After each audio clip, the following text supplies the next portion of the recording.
Hey guys, welcome back to our channel iSchoolConnect. Like every week, we are back with some really interesting content all around overseas education. And this week, not only do I have some really important information around test preps, but I also have a very special announcement. We are finally launching the iSchoolConnect test prep, where we will be assisting you with all important overseas education tests, be it GRE, GMAT, IELTS, TOEFL, or even SAT.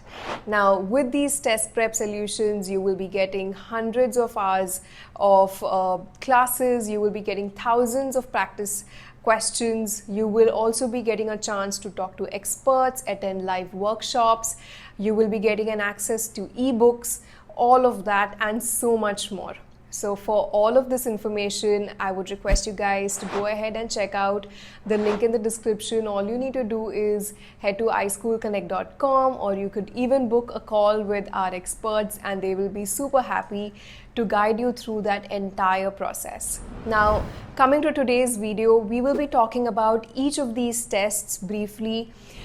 Who should be giving this test? Why should you write this test? What is the eligibility criteria, if any? We will also be talking about the scoring mechanism of the test. We will talk about how you can choose between two tests that are very similar and everything important around that. So without further ado, let's get started. The first test we will talk about is IELTS. Now, IELTS is an English proficiency test. It is scored on 9.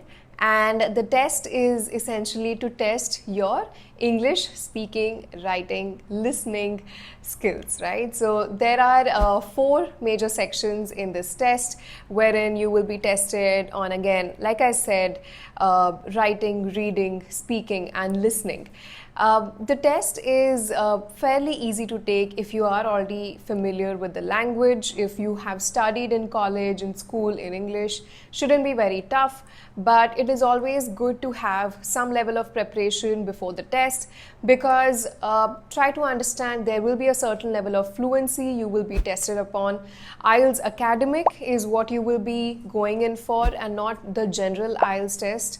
So the IELTS academic can get slightly tougher than the regular IELTS, and therefore I would definitely recommend you go ahead and look at a few tutorials or look at a few test prep solutions, sample questions and answers that will help you prepare for this test.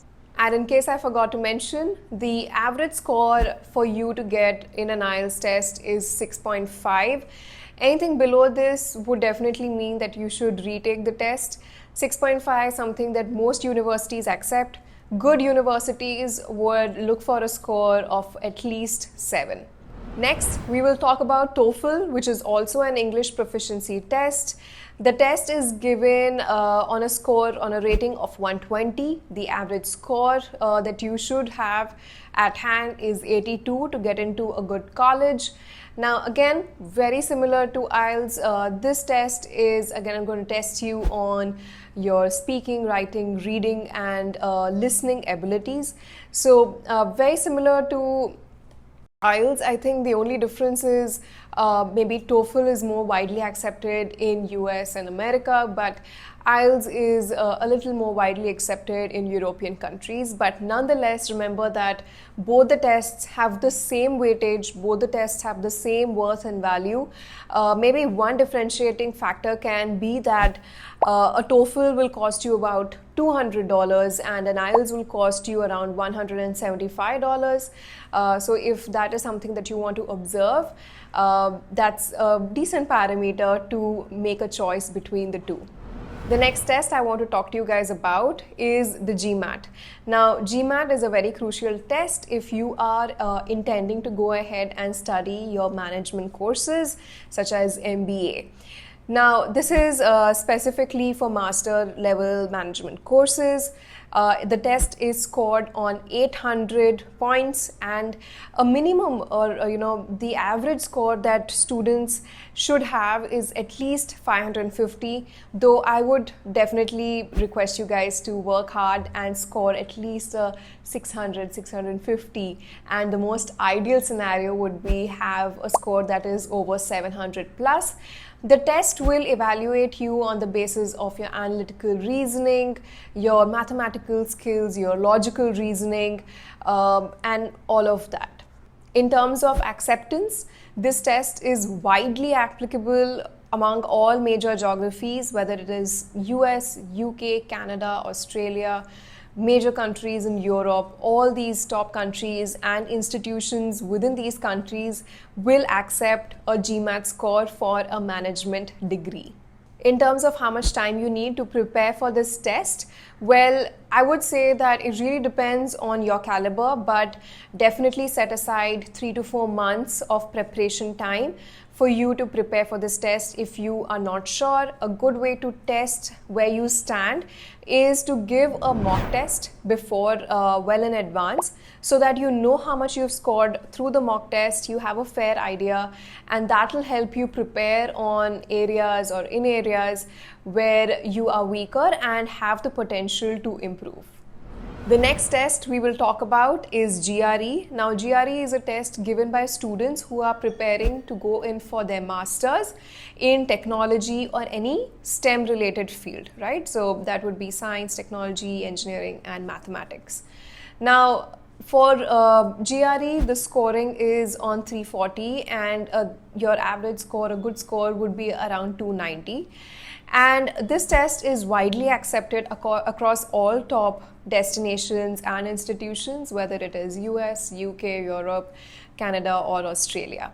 Now, through the test, you will be evaluated on the basis of your analytical approach, your logical reasoning, your mathematical skills, and all of that. So the last test we will talk about is SAT.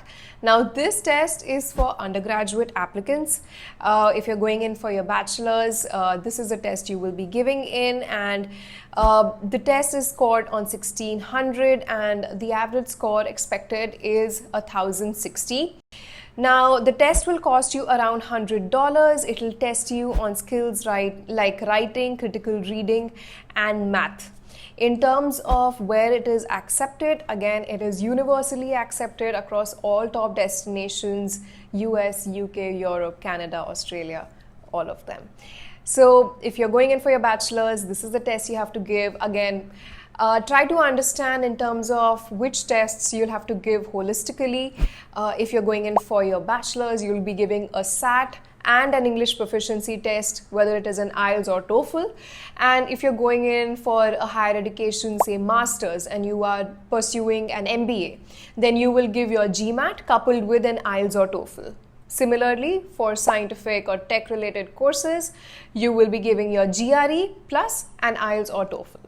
Right? So this is how you have to understand which tests to give. Make sure you're preparing well in advance, you're giving your mock tests in advance, and you're not waiting for the last minute to write your tests and get your results. It really won't work like that, because it will create a sense of panic, and when that happens, you might not be able to put your best foot forward. I know you have a lot of questions that you might have, so make sure you drop them in the comment section. We'll be super happy to answer all of them. Make sure you check out the test prep solutions with the link in the description. Until next time, this is Malvika signing off. Please take care. Bye-bye.